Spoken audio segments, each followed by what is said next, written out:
இத்தாலியில் நடைபெறும் G7 உச்சி மாநாட்டில் பங்கேற்றுள்ள பிரதமர் மோடி இங்கிலாந்து பிரதமர் பிரான்ஸ் அதிபருடன் சந்திப்பு. வரும் 20ஆம் தேதி சென்னை வருகிறார் மோடி.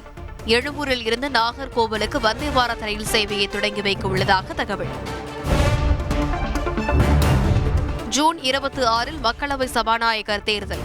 பாஜக வேட்பாளருக்கு ஐக்கிய ஜனதா தளம் ஆதரவு. முன்னாள் ஆளுநர் தமிழிசையுடன் பாஜக மாநில தலைவர் அண்ணாமலை திடீர் சந்திப்பு. தமிழிசையின் அரசியல் அனுபவம் கட்சியின் வளர்ச்சிக்கான உத்வேகம் என்று அண்ணாமலை புகழாரம். நீட் போன்ற தேர்வு முறைகளில் கூட மோசடி நடப்பது வெளிச்சத்துக்கு வந்துள்ளது. நீட் தேர்வுக்கு விரைவில் முடிவு கட்டுவோம். பள்ளிக்கல்வித்துறை சார்பில் நடந்த 50 விழாவில் முதலமைச்சர் ஸ்டாலின் சூளுரை. நீட் விவகாரத்தில் பிரதமர் மோடி மௌனமாக இருக்க முடியாது. 24 லட்சம் மாணவர்களின் எதிர்காலம் அபாயத்தில் உள்ளதாக காங்கிரஸ் விமர்சனம். ராஜஸ்தான் மாநிலத்தில் நீட் தேர்வை ரத்து செய்ய வலியுறுத்தி போராட்டம். இந்திய தேசிய மாணவர் சங்கத்தினர் மீது தடியடி.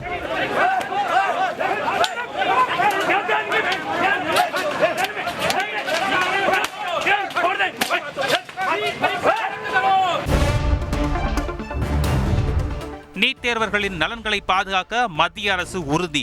மத்திய அமைச்சர் தர்மேந்திர பிரதான் திட்டவட்டம்.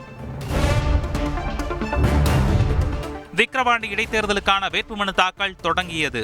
முதல் நாளில் வித்தியாசமான முறையில் வேட்புமனு தாக்கல் செய்த சுயேட்சை வேட்பாளர்கள். விக்கிரவாண்டியில் நாம் தமிழர் கட்சி சார்பில் மருத்துவர் அபிநயா போட்டி என சீமான் அறிவிப்பு. விக்கிரவாண்டி இடைத்தேர்தலில் தேசிய ஜனநாயக கூட்டணி சார்பில் பாமக போட்டி. கூட்டணி கட்சி தலைவர்களின் ஒருமித்த முடிவுடன் தமிழக பாஜக தலைவர் அண்ணாமலை அறிவிப்பு. ஆந்திர மாநில அமைச்சரவையில் அமைச்சர்களுக்கான இலாக்காக்கள் ஒதுக்கீடு.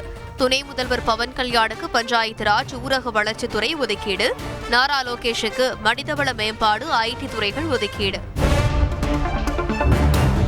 வைஎஸ்ஆர் காங்கிரஸ் தொண்டர்களை ஆளுங்கட்சியினர் தாங்குவதை பொறுத்துக் கொள்ள மாட்டோம். ஆந்திர முன்னாள் முதல்வர் ஜெகன்மோகன் ரெட்டி ஆவேசம். குவைத் தீ விபத்தில் உயிரிழந்த 45 இந்தியர்கள் உடல்களுடன் கொச்சி வந்த விமானம்.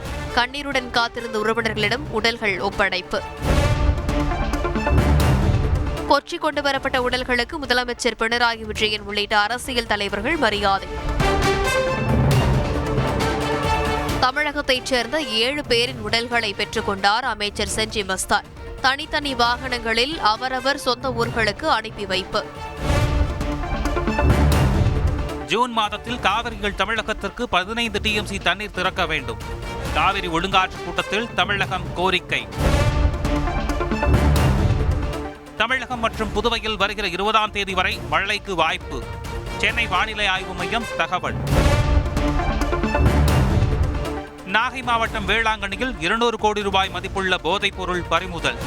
மேற்கு வங்கத்தைச் சேர்ந்த 2 கைது செய்து கியூ பிரிவு போலீசார் விசாரணை. T20 உலகக்கோப்பை தொடரின் இன்றைய லீக் போட்டியில் அமெரிக்கா மற்றும் அயர்லாந்து அணிகள் மோதல். இந்திய நேரப்படி இரவு 8 மணிக்கு புளோரிடாவில் போட்டி தொடங்குகிறது.